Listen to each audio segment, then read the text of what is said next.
അസ്സലാമലൈക്കും എല്ലാവർക്കും പുതിയൊരു വീഡിയോയിലേക്ക് സ്വാഗതം. ഇന്ന് നമ്മളൊരു കിടിലം ഐറ്റാണ് ഉണ്ടാക്കാൻ പോകുന്നത്.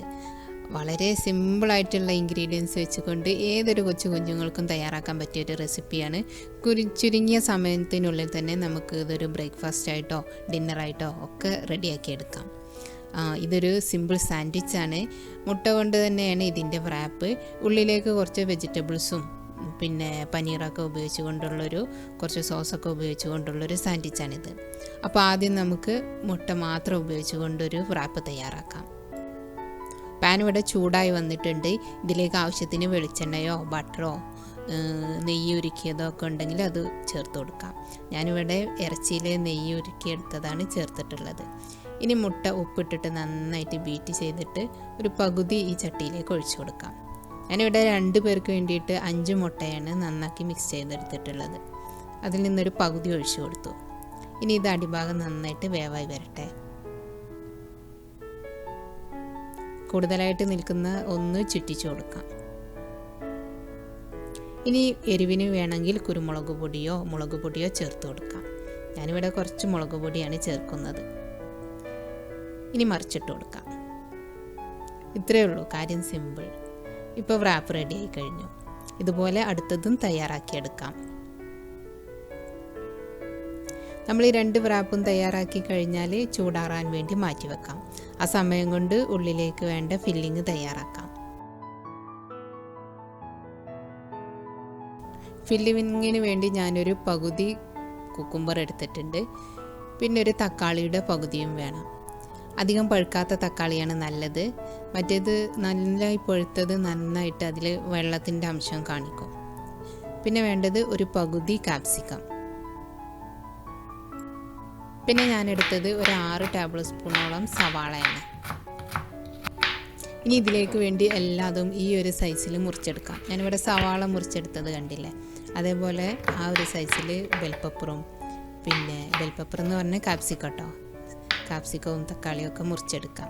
അധികം നീളം കഷ്ണങ്ങളും ആക്കരുത്, വല്ലാതെ പൊടിയാക്കി അരിയുകയും ചെയ്യരുത്. നല്ല പഴുത്ത തക്കാളിയാണെങ്കിൽ ഇങ്ങനെ ചെറുതാക്കി മുറിക്കാനും വേങ്ങട അരിയും. കുറച്ചൊരു കരിമ്പൂപ്പാകുമ്പോൾ ഇങ്ങനെ നീളം കഷ്ണങ്ങളാക്കി കിട്ടും.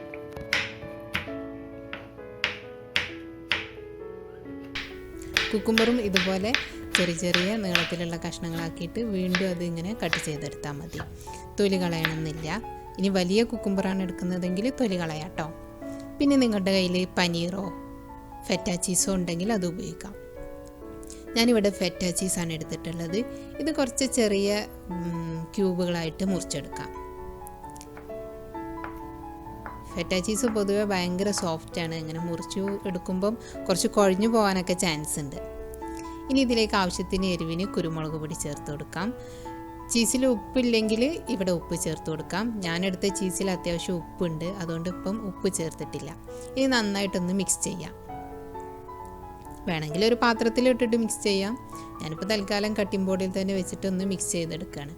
ഇനി നമുക്ക് റാപ്പ് തയ്യാറാക്കാം.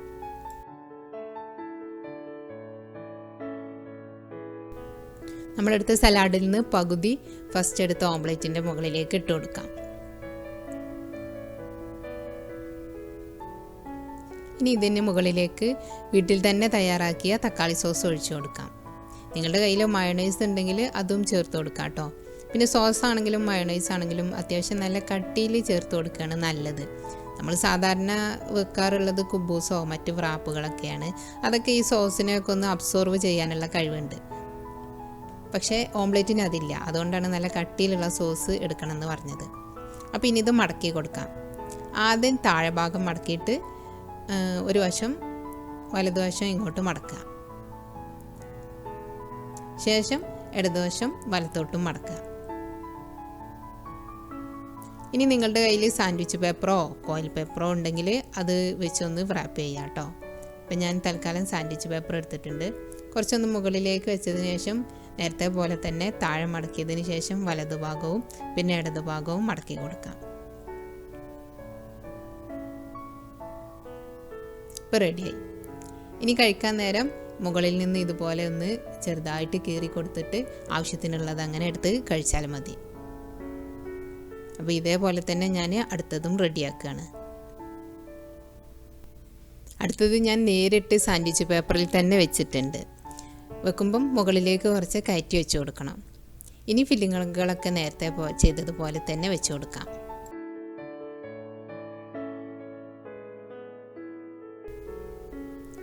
സോസ് ഒഴിച്ച് കൊടുക്കാം. ഇനി ഈ താഴ്ഭാഗം ഇങ്ങനെ മടക്കുക.